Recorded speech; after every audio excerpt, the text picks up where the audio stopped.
I'm Roman Yossi of the Nashville Predators. I'm Dante Fabro of the Nashville Predators. This is Philip Forsberg of the Nashville Predators. I'm Colton Sissons of the Nashville Predators. I'm Eustace Aros of the Nashville Predators. You're listening to the Renegades of Puck with Crazy Charlie. Welcome to the bunker. Welcome to the Renegades of Puck podcast. I'm your host and captain, Crazy Charlie Saunier. And before we get started with the half-step and hockey coverage, first, let me direct you to our home website, renegadesofpuck.com. Once you go to renegadesofpuck.com, you learn everything you need to know about the show. And once you're getting educated about the show, click on that merchandise tab. You can take you straight to our classic logo t-shirt, our Pride logo t-shirt, all of our different special event t-shirts, and so much more. All the gimmicks you come to know, love, and expect from Renegades of Puck are all still available in our online store, whether that's socks, throw pillows, wall arts, bed sets, it's all still available there for you, and will be for the year 2024. We sure to appreciate everyone picking up some merchandise as of late. Stick taps, love, and respect. We've sold out so that you can buy in. Social media is of critical importance to this operation, so here's how you can support the Renegades of Puck. Please check us out on, let's say, Facebook, Instagram. How about those two? And then on Threads and X. You can find us on both of those as well. We're also still on TikTok, at least for a little bit longer. So find us on social media. It doesn't take you but a second. It doesn't cost you a single thing, but it goes a long way in helping the Renegades of Puck. You can find us on YouTube. And be sure to appreciate our great subscribers over there. Thank you so much, Carlos, over there in Memphis. We sure to appreciate you out on the Western Front. Stick taps, love, and respect to you. Appreciate all you're doing out there to help spread the good word of the show. You can find us on YouTube by searching Renegades of Puck. Then give us a subscription, turn on the notification buttons if you can, and get the latest episodes of Renegades of Puck TV, along with all of our different preview segments, our recap segments, our interview segments, and all of our different guest analysts. It's all right there on our YouTube channel. The audio podcast is doing tremendous. We're off to a great start to 2024, and we are so happy about that. The Full Press NHL Network is the catalyst for our success going from local to global in 2023 to 2024. And we sure to appreciate everything each and every one of the staff are doing there behind the scenes to help us out. The Full Press Predators podcast can be found on a myriad of podcast platforms. Just search Renegades of Puck in your preferred platform today. You can find us on Google, Stitcher, Spotify. That's just a couple of different examples. You can donate to the show and sponsor us financially by going to Venmo. You can just reach out and search Renegades of Puck. You can scan the QR code that's currently on your screen. Every dollar goes a long way in helping the Renegades of Puck. And as you know, I've been talking in the last few episodes about how we need to build a new heating system and an HVAC system or some type of system out here to climate temperature control the studio. It does have an effect on the equipment, and it certainly has an effect on the host as it's getting colder and colder each and every episode that we are out here working. We'd like to not be limited by the significant cold snap that we're going to be going through in January, February to limit us from doing content. So please, any dollar you can donate goes a long way to helping the Renegades of Puck. We sure to appreciate each and every one of you. Listen, I know. It's time to get to know half-step hockey coverage. So let me do it. It's time for operation number 852. That's right. Time for show number 852. And at this moment in hockey history, the Nashville Predators currently find themselves in fourth place in the Central Division. They are midway through the 2023-2024 season schedule. 41 games played. They have a record of 22-18-1. That's right. At the midway point of the season, the Predators have a winning record, and they're currently sitting in a playoff spot with their 45 points. They are 13 points behind the Central Division leading Winnipeg Jets. We'll update the entirety of the Central Division here momentarily. The next game for the Nashville Predators will take place on the road, where they have a record of 10-7-1. So the Preds have a winning record on the road. The goal differential is -1. The Preds have scored 129. They've given up 130. Now, the Dallas Stars, the Preds' next opponent on home ice, are 12-7-2. They have scored 142 goals on the season. They have given up 120. That's a goal differential of +22. The Dallas Stars also find themselves in third place in the Central Division with a record of 23-11-5. And they have 51 points, 6 points ahead of the Nashville Predators. Now, the three-team weave has paused for just a moment in the Central Division as the Winnipeg Jets have become one of the hottest teams in the entirety of the NHL to start the beginning of the new year. 40 games played, a record of 27-9-4 has them at 58 points. Colorado Avalanche 3 points behind in second place with 55 points. The Dallas Stars with 51 points have fallen to 7 points behind. And again, the Preds were just single digits just a couple of days ago, are now 13 points behind the first place Winnipeg Jets. The Arizona Coyotes are in fifth place with 42 points. Sixth place St. Louis Blues, 41 points. Minnesota Wild in seventh place with 38 points. Chicago Blackhawks all the way down in eighth place in the bottom of the Central Division with 26 points on the season. Looks like the Blackhawks are probably going to remain there for the remainder of the season. Now, Let's start to talk about this next game for the Nashville Predators. It's a measuring stick game yet again back into Dallas. It seems like we were just talking about that, and it turns out that we were. Now, once the Nashville Predators take this single trip to Dallas, they'll immediately return home for the back-to-backs of the New York Islanders. So first game in Dallas, second game at home against the New York Islanders. Monday in Vegas, take on the Golden Knights, and the 18th take on the LA Kings for the first time this season on the 20th of January. The Preds will be in Arizona, back home from that three-game road trip on the 22nd of January to face off against the Florida Panthers. Now, I mentioned it feels like these two teams just played each other. Well, I mean, it seems like they've played each other quite a bit as of late. 12-23 was the first time they played this season. It was Dallas securing the 3-2 victory at Bridgestone Arena. UC Saros 31 out of 34 taking the loss. Wedgwood 19-24 getting the win. Sissons and McCarron getting the goals for the Predators. Dadonov, Smith, and Hakanpää picking up the goals for the Dallas Stars. The significant storyline and moment in this one was the Nashville Predators snatching defeat from the jaws of victory, controlling the game for 59 plus minutes, and then giving up 2 goals in the final 13 seconds to lose this game on home ice. To follow that up on the 6th of January, when the Nashville Predators went to Dallas for the first time this season, scored the 4-3 victory. It was Lankinen getting the win, 26 out of 29. Philip Forsberg had 2 goals in that game. Luke Evangelista and Gus Nyquist had the other goals for the Nashville Predators. Wedgwood got the start in that one, 18 out of 22, took the loss. Ben Robertson and Sagan were the goal scorers for the Dallas Stars. So the Nashville Predators are 1-1 against the Dallas Stars on the season, and it's the third of 4 regular season meetings. The final regular season meetings will come on February the 15th, when the Nashville Predators will welcome Dallas back into Bridgestone Arena. So for the Dallas Stars, their most recent stretch of action, their last 5 games. Let's go back to New Year's Eve, when it was an 8-1 domination versus the Chicago Blackhawks on the 2nd of January, the first game of 2024, a 4-3 loss versus the Montreal Canadiens, and on the 4th of January, 5-4 overtime loss versus the Colorado Avalanche. On the 6th of January, 4-3 loss versus the Nashville Predators. On the 8th of January, a 4-0 win at Minnesota. Now, Wednesday, the Dallas Stars will face off against the Minnesota Wild yet again, so the Nashville Predators will get an opportunity to watch the Dallas Stars play and get an extra day's rest. We will have updated numbers on Thursday to get you all set up for this matchup yet again. Now, when it comes to the rankings and the matchup where it stands as of this moment, the Nashville Predators in goals for a 3.10. That's 18th best in the NHL, while the Dallas Stars 3.59 goals per game is 3rd best overall in the National Hockey League. 3.05 goals against is what the Dallas Stars are giving up. That's 14th best in the NHL. The Nashville Predators giving up 3.17 goals against per game is 18th overall in the league. In the shots for category, 30.6 for Nashville is 16th. 30.3 for the Dallas Stars is 17th. In the shots against category, it is the Nashville Predators at 30.6. They're 18th overall in the NHL, and Dallas Stars giving up 29.8 shots against per game. That's 12th best in the NHL. When it comes to the special teams, the Dallas Stars have a decided advantage in their rankings over the Nashville Predators. Their power play, 23.4% conversion rate, is 10th best in the National Hockey League, 26 of 111 opportunities, while the Predators are converting at 20.9%. That is 17th overall in the NHL. The penalty kill percentage for the Dallas Stars is 85.7%. That's 4th best in the league. 18 power play goals given up on the season. Nashville Predators are killing off 76.7% of their penalty kills. It's 25th overall, only 31 power play goals against. That number is incredibly high right there. When it comes to the top 5 scorers for each of these teams in the individual statistic categories, let's start with the home team, Dallas Stars. And again, everyone on this list typically plays quite well against the Nashville Predators. Robertson has made a career out of feasting on the Nashville Predators. 14 goals, 26 assists, 40 points on the season. That's number 1 overall in Dallas Stars. Roope Hintz at 16 and 19 for 35. Joe Pavelski has absolutely been a scoring machine against the Preds his entirety of his career, whether it was in San Jose or in Dallas. 15 goals on the season, 20 assists for 35 points. And it seems like he is just not really aging at all. Matt Duchene has also found a drop at the fountain of youth, 11 goals and 24 assists for 35 points on the season. Sagan, 15 goals, 16 assists for 31 points.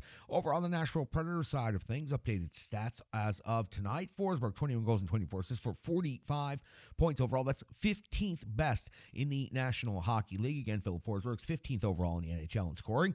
Ryan O'Reilly, 15 goals and 20 assists for 35 points, is 2nd overall in the Nashville Predators. Gus Nyquist, 10 goals and 23 assists for 33 points. The The captain, Romaniosi, is at 8-24 for 32, and Colton Sissons is at 12-9 for 21 points. Anticipated goaltender matchup sees Wedgwood facing off against the Nashville Predators for the third time this season. He picked up the victory in Game 1 of the season, 19 of 21, and he picked up the loss in the second meeting of the season between these two teams, 18 out of 22. His numbers on the season, impressive. 11-4-3 is his record, 8.94 save percentage, 3.17 goals against average. Those numbers not exactly where you want them, but Wedgwood is doing an incredible job filling in for Ottinger, who has had to miss some time as of late. UC Saros, his numbers are trending in a very bad direction. 16, 15, and 1, which means he is technically still over 500, but honestly, you know this means he's at 500 right now. An 8.99 save percentage is no good. Anything below 90, anything near 90 is terrible at this time of the year. 3.09 goals against average with 2 shutouts.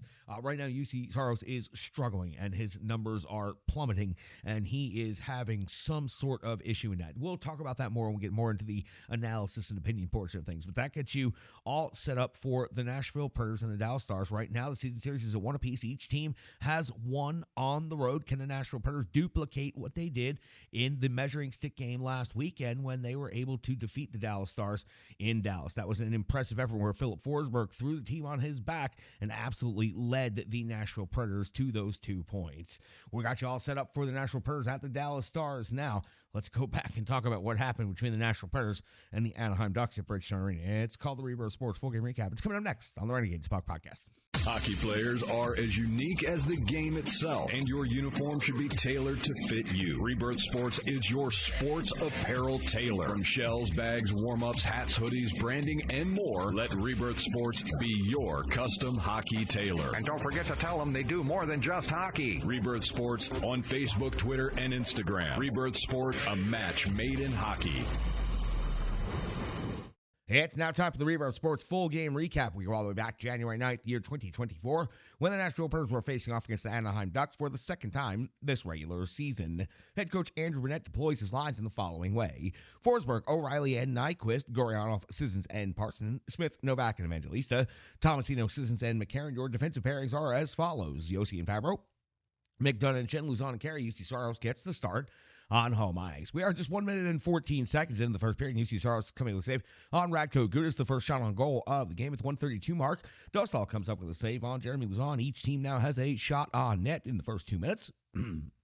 At the 2:33 mark of the first period, UC Saros comes with a save on Carrick at 3:55 of the first. Dostal comes with a save on Carey at the 4:53 mark of the first period. UC Saros comes with a save on Lundstrom at 6:46 now. The first period, UC Saros comes with a save on the Toronto. Teams exchanging chances back and forth here early in the first period. At the 8:25 mark of the first period, we see Dostal coming with a save on Fabro. At the 9:04 mark of the first, we have our first penalty of the game in our first special teams scenario. Strome is off to the box for Anaheim 2 minutes for tripping on the captain, Romaniosi. An incredibly strong shift by the Predators.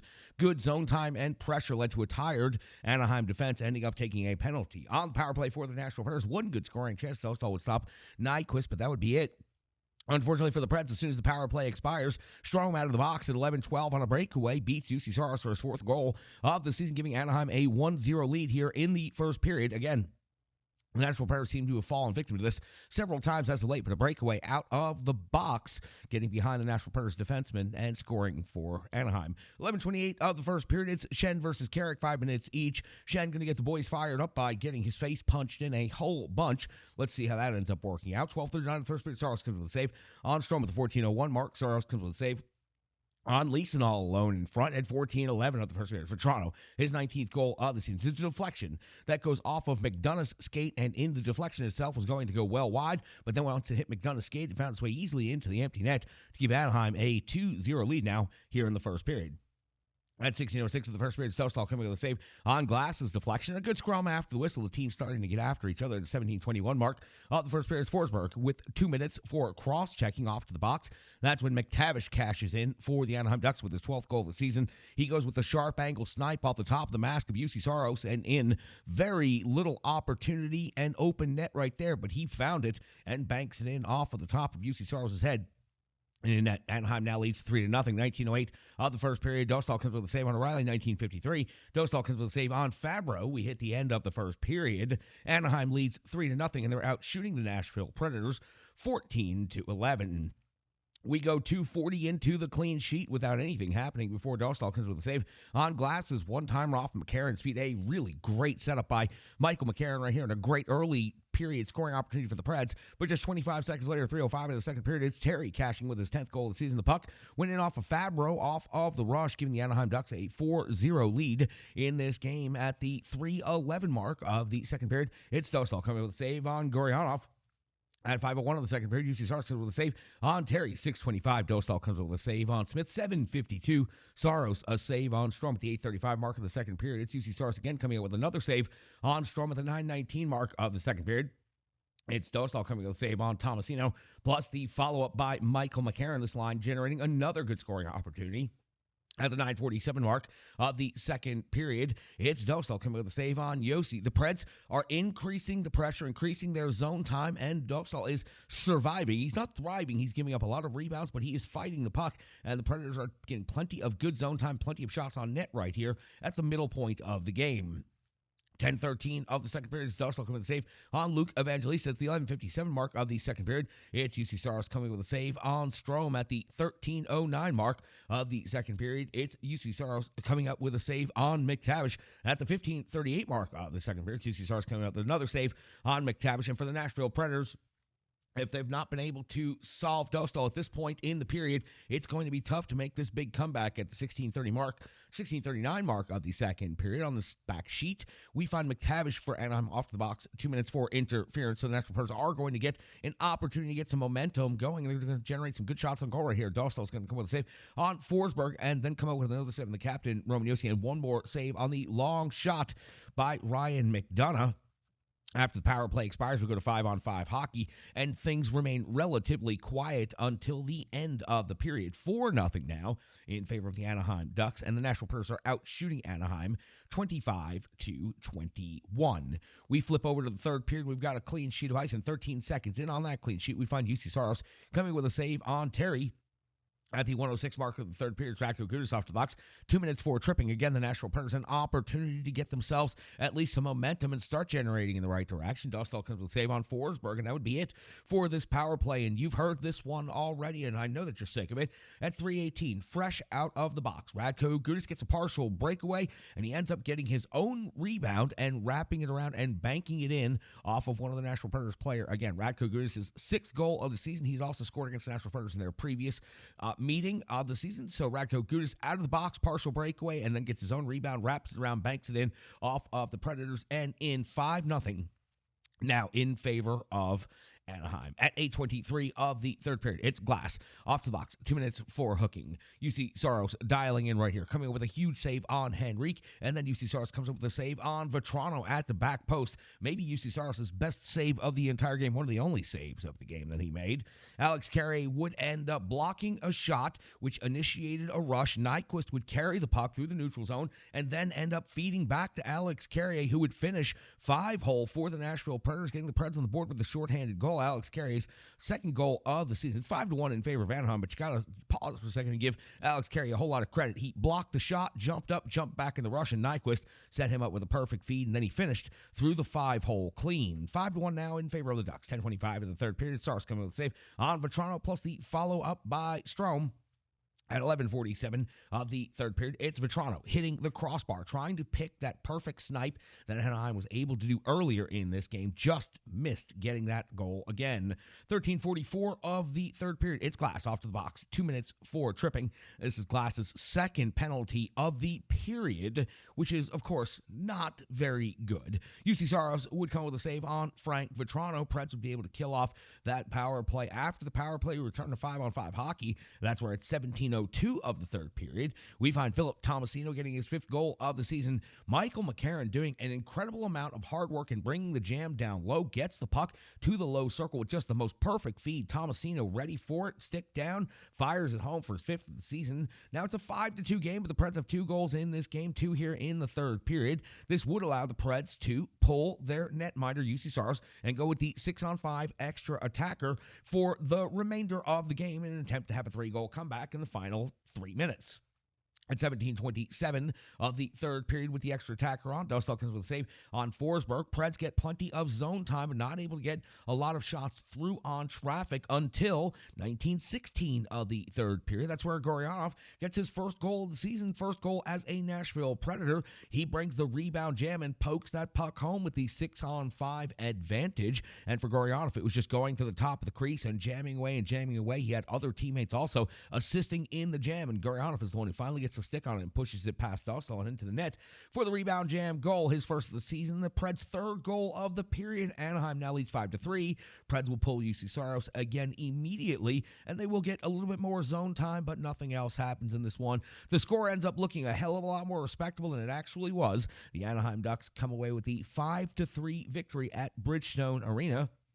It is the Nashville Predators out shooting Anaheim 42-33, but it is Dostal who stood tall and held strong in the large portion of the second period is when the Predators were going to get a comeback going, if they were going to get a comeback going. But then once they went down 5-0, it was nearly impossible and spent the majority of the third period trying to come back. A shorthanded goal, excellent by Carey Tomasino. Nice to see him get on the board again. Goryanov, nice to see him get his first goal of the season. But for the Nashville Predators, they came out absolutely terribly flat in this game, and it was really tough to watch. The first period for this Nashville Predators team down 3-0 to a 7th place in the Pacific Division. That's why you can't look at what place they're in the division and just assume you're going to pick up the 2 points. Dallas in the last game, the Preds looked amazing, and against the Anaheim Ducks, they looked absolutely terrible. Now, does that mean they're going to look amazing in Dallas in the next game? Who knows? But this was a terrible, terrible performance. The score looked so much better than it actually is. 5-3 is a reasonable looking score, but you've now lost 2 games on home ice to the Anaheim Ducks, and you've only managed to generate 5 total goals in those 2 games for a team that gives up tons of goals. This performance overall, this is one of the worst the Predators have had all season long. We have so much more to talk about. We have so much breakdown analysis, the box score, and I'm going to try not to get too worked up about it because, we're here to cover it. We're here to break it down. No matter how bad it is, that's exactly what we're going to do. That's the Rebirth Sports full game recap. Back next on the Renegades of Puck podcast. Hello, hello, hello. I'm Tracy, owner-operator of Strong Style Fitness. And that's me and my training assistant, Rizzo.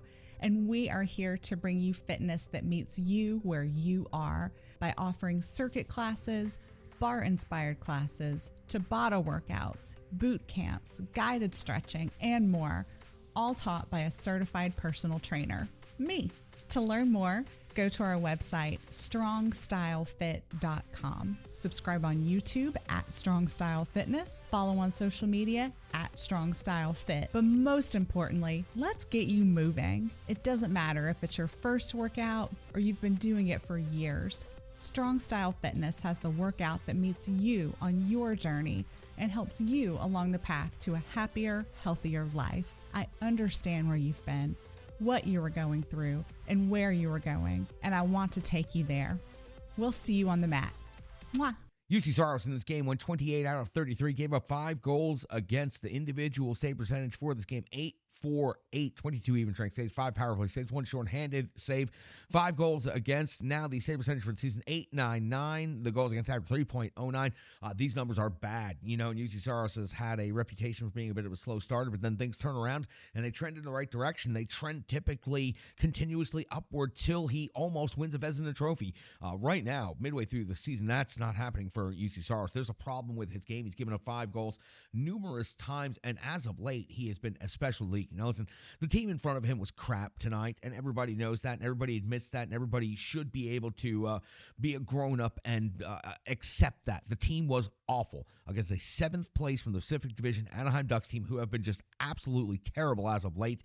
The Nashville Predators did not put up any type of effort in front of UC Saros, but UC Saros himself was also not very good. 3 goals again. 3 of the 5 go in off of Nashville Predators, defenders or players around the net. So it was just another rough night for UC Saros. You got to wonder, is Lankinen going to get the start? Lankinen right now has the confidence, and I think that after winning in Dallas last weekend, I think that he possibly deserves this next start in Dallas till UC Saros can get his head straight. We'll start the second half of the season with a little bit of a goaltending conundrum. I'm not so sure it's as easy as just penning UC Saros in as the starting netminder right now until he gets his game going and gets his confidence back. Right now, the Nashville Predators have to have to start considering all options as we begin the second half of the season. Let's talk about Gurianov. Got the call up just one game ago. This is his second game for the Nashville Predators. He picks up his first goal. He was noticeable in game one. He picks up a goal in this one, generated 2 shots on goal, really going to the net hard and pokes the puck into the net when everybody was trying to find it. He was the one that got a stick on it first. You always got to give a guy credit when he scores his first goal with the team. Gurianov comes up from Milwaukee. He was red hot down there, and he was a scoring machine, and now he comes up here and he picks up his first goal as a Nashville Predator. Good job for Gurianov.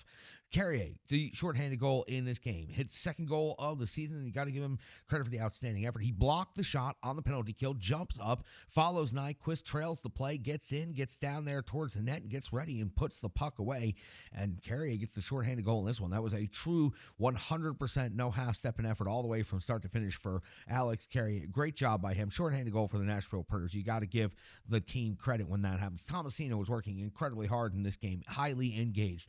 3 shots on goal, and he picks up a goal. He was ready, stick down, found the good quiet spot in the face-off circle, took the feed from McCarron and cashed in on that one. Tomasino picks up that goal in this one. And again, Philip Tomasino was at least looking like he was competing out there where so many of these Nashville Predators just seemed like they weren't really in this game. They weren't focused. They weren't dialed in. They weren't whatever words you want to use, but they weren't it. And they certainly showed in the final results in this one. So Tomasino picks up that goal and also generates 3 shots on goal. And I felt he was highly engaged this one. Michael McCarron with 2 assists in this game. You know what?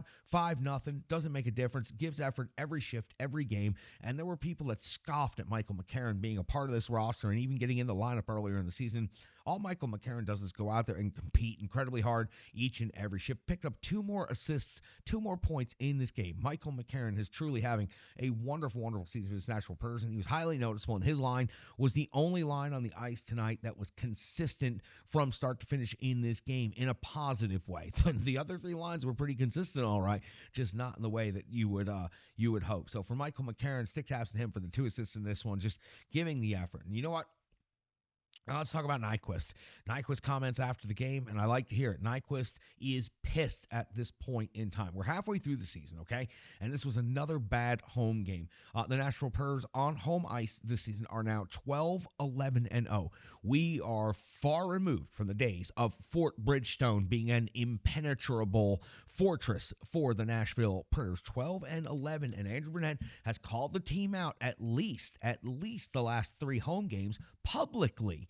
Who knows how long he's been calling them out behind the scenes, but this was a night where the Nashville Predators, what did they get caught in the hammock? Did they caught the last game was a great win over Dallas, and the next game is back in Dallas, so this was against the lowly Anaheim Ducks on home ice, so you just assumed it was 2 points and no worries because the Preds just didn't show up in this game. It was incredibly uncharacteristic, and what they've been doing on home ice is not good, and Nyquist was absolutely pissed after the game, and he said that feeling needs to stay with his teammates and that they need to get pissed quicker and they need to stop sitting back being so passive and waiting for later in the game to make charges, make pushes, and then just fall short. Again, the score looked respectable at 5-3, but by God, the score and the way this game played out was not respectable at all. The Predators got blown out on home ice, and it was awful. It was bad, and Nyquist is pissed, and he is a veteran in the NHL, and he is letting the rest of his teammates know that he's pissed, and they should be pissed as well, and he's absolutely right about that. I was glad to see Nyquist step up as a veteran, as a first-year player. Sometimes it's hard to step up when you're a free agent, when you're new to a team, but with the Nashville Predators being so young and so in flux and so many different new moving parts coming in this year, I expect a guy like Nyquist and O'Reilly and McDonough to all step up as NHL veterans and voice their opinions and voice their concerns. That's how this team is going to grow. That's how they're going to build. And you know what? I'll close it out later on with a little bit more positivity. But this game was a really bad taste. You know, this is one just like Nyquist is pissed. I'm not going to get all worked up over it, but I was kind of pissed too because I just talked about how the Preds had maybe finally broken the Jekyll and Hyde cycle, and they're right back into it. We saw the good Preds, against the Dallas Stars, and then we saw the awful Preds at home against the Anaheim Ducks. Now, does that mean we're going to see the good Preds again against the Dallas Stars? it's hard to predict when it comes to this team. But that's going to do it for the analysis portion of this thing. I understand why Nyquist is pissed, and he's right. You should hold on to that feeling. You should carry that on. You should compete harder and be more aggressive from the starts of games, and stop assuming that you're just going to pick up points against bad teams on home ice, because that's 0-2 now against the Ducks on home ice this season. All right, let's hear from our good friends at Stripe Digital. We'll be right back with good cold hard numbers under the box score right here on the Renegades of Puck podcast. The digital environment can be quite intimidating, time-consuming, and cumbersome, especially with all those other areas that need attention at your business, and that's why Stripe Digital Solutions is here to help. I know, because that's exactly what Stripe Digital Solutions did for me and the Renegades of Puck. From designing my home website and helping me create my merchandise to special event posters, brand building, and social media management. But it's not just that, it's so much more. Stripe Digital Solutions has helped me every step of the way. From startup to full-time operation, Stripe Digital Solutions has been there to assist and advise every single step of the journey. In today's fast-paced world, the path to success is having a strong digital partner, and nobody is better in the trenches than Brandy and Stripe Digital Solutions. Get the solution before it's even a problem with Stripe Digital Solutions. Welcome back in, Renegades of Puck podcast. When it comes to goal scorers for the Nashville Predators, Dennis Gurianov picked up his first goal as a Nashville Predator. Philip Tomasino also picks up a goal. Alex Carey picks up a shorthanded goal. When it comes to assists, Michael McCarron had 2 in this game. Gus Nyquist also picked up an assist to keep his point streak going. Parson picks up an assist, and the captain, Roman Josi, picks up 1 assist in this game. When it comes to shots on goal, it was the captain, Roman Josi, leading the team with 6. Philip Forsberg had 5 in this game, and Ryan McDonough was able to generate 4 shots on net. When it comes to block shots, it was Dante Fabro with 4 in this game. You won't find anybody else over 2. Alex Carrier had 2. Also, Luke Evangelista with 2. And Cody Glass with 2 block shots in this game. When it comes to the physical element, the physical category in this game, Aaron Luzon led the team with 4 hits, as he typically does with each and every Nashville Predators game. Luzon has just been bringing the power all season long when it comes to that category.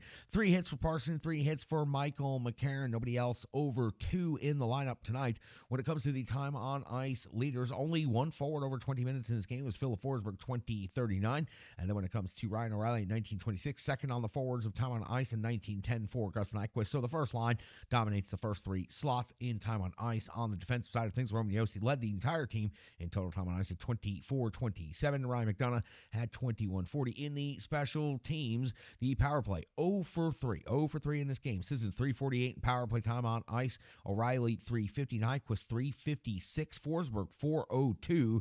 Preds got to get it done better than this. Roman Josi had 4:38 in power play time on ice. Again, the power play 0 for 3. The penalty kill, 2 out of 3. They gave up 1 against the penalty kill time leaders on the defensive side of things. Ryan McDonough 2:32 and Luke Shen 2:27.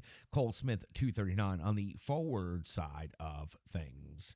Now, when it comes to the goaltending, UC 28 out of 35. 5 goals against, 5 power play saves, 22 even strength saves, 1 shorthanded save, and an in-game save percentage of 8.48. Simply not good enough. UC Saros was not great tonight. Neither were the Nashville Predators in any part of the game. A couple other things falling out of the box score. I mentioned the power play was 0 for 3. The penalty kill was 2 for 3. The faceoff winning percentage 48.6. That's trending back up, but still, it needs to be 50% or higher. Hits 22, not bad. Blocked shots 12. That number is definitely sunk back a little bit.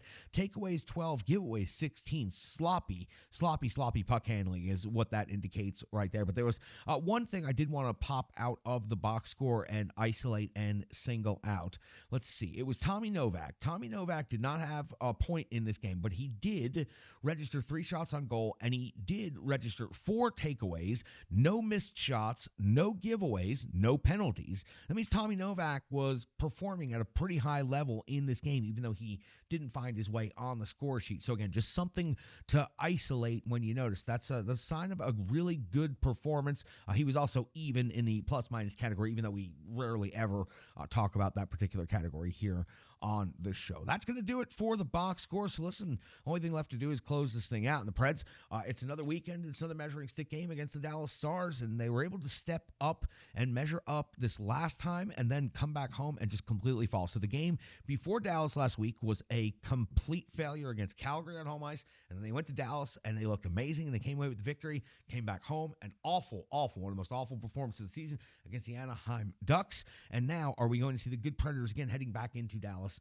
on Friday night? It's going to be a really great Central Division matchup. The Preds currently 6 points behind the Dallas Stars. The Dallas Stars will play on Wednesday night, so we'll have updated standings, updated numbers, updated everything in the preview segment, and that will be episode 853 when we officially release that on Thursday. So make sure you check in on that to get the latest numbers on this particular matchup coming up this weekend. Now, let's go ahead and close it out like this.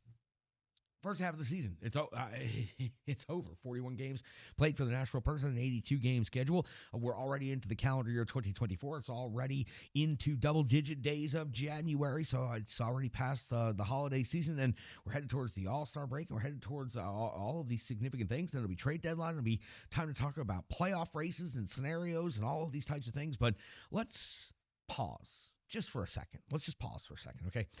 It's halfway through the season. The Nashville Predators are in fourth place in the Central Division. They have a record of 22-18-1. That means the Preds have a winning record. Halfway through the first season, the Nashville Predators, with a new GM, a new head coach, a whole bunch of different moving parts, and a youth movement all connected to a rebuild, the Nashville Predators find themselves with a winning record in the first half of the season of that particular rebuild. So 22-18-1 is the record, 45 points. They are currently 6 points behind an automatic qualifying playoff spot with 2 head-to-head matchups against the team directly ahead of them in the Dallas Stars, including the very next game, and they just beat the Dallas Stars. So the Nashville Predators are 6 points from an automatic qualifying playoff spot in the Central Division, but they currently hold a wild card spot in the Western Conference. Now, the Pacific Division has underperformed to a huge degree the first half of the season, but they will probably rebound and get in. But I still believe there's going to be 5 teams from the Central Division. That means that the Nashville Predators have to finish ahead of just 3 teams. Right now, the Chicago Blackhawks are easy to say are basically eliminated. The Minnesota Wild have made a coaching change and really have not moved anywhere out of 7th place after that initial bump. The St. Louis Blues have also made a coaching change and not seen a significant bump. The Arizona Coyotes, they look like they might be for real, at least through the first half of the season, as real as the Nashville Predators are. Dallas, Colorado, and Winnipeg are all for real. But for the Nashville Predators, they are currently sitting in a wild card spot halfway through the season. Their home record is not impressive, but they have a winning record on home ice. They have a winning record on the road. Their goal differential is only -1. They've competed against and beaten some of the best teams in the National Hockey League, including the New York Rangers. The first half of the season has gone so far beyond what anybody predicted or expected for this Nashville Predators team. I thought at best they could be in 5th place. Now listen, they're only 3 points ahead of 5th place, so not like I was off by a country mile, but no one out there predicted that at midway point of the first season of this rebuild that the Nashville Predators would be holding a playoff spot, have a winning record, and have metrics that are trending in a positive way. What looked like for sure one of the worst seasons in Nashville Predators history was going to be in front of us has turned out to be quite a surprise. Philip Forsberg at 45 points is 15th in the NHL and is on pace for another 40-goal season and potentially 90-plus points. He usually converts and scores more and better in the second half of the season. So if 45 points was the first half of the season, maybe we could see our first 100-point Nashville Predator. O'Reilly and Nyquist have been absolute revelations as free agents for this team. O'Reilly finding the fountain of youth for 35 points, and Nyquist coming in and putting up some of the best numbers that he has, fitting in perfectly with Philip Forsberg and a brand new first line that as of late has made the team a little top-heavy, but has performed at an incredible level so far this season. So with this Nashville Predators team, I understand the recent funk is definitely catching your nostrils, but this Nashville Predators is in a really good spot after the first half of the season. They've had some rough patches, and they've been able to climb out of it, and they've also had some pretty damn good successful runs in the first part of the season. This Nashville Predators team is surprising a lot of people. They need to just get their game back together, and it all starts in Dallas on Friday night with the first game of the second half of the regular season. For the Nashville Predators, if they can just duplicate what they did in the first half of the season, they'll find themselves in the playoffs in the first year of Andrew Burnett's head coaching tenure here with the Nashville Predators and Barry Trotz's first year as a GM. What happens with the trade deadline? What happens with some of the restricted, unrestricted free agents that will be coming up at the end of this season cycle? No idea what Barry Trotz is looking to do. In the next few weeks, we'll see how competitive the Nashville Predators are going to be leading up to the trade deadline, and we might start to get some signs of what could be happening. Teams starting to make some moves, high-end prospects starting to move around a little bit, some other players starting to relocate. Once the floodgates open, we'll see how Barry Trotz handles it, because the Nashville Predators certainly could use some better secondary scoring than they currently have, and I think that they could maybe use a little touch-up at D, because they are struggling just a little bit right there at that point. That's going to do it for Operation Number 852. Sure to appreciate each and every one of you jumping in the trenches with the Renegades of Puck. I'm your host and captain, Captain Charlie Saunier. Stick that love and respect.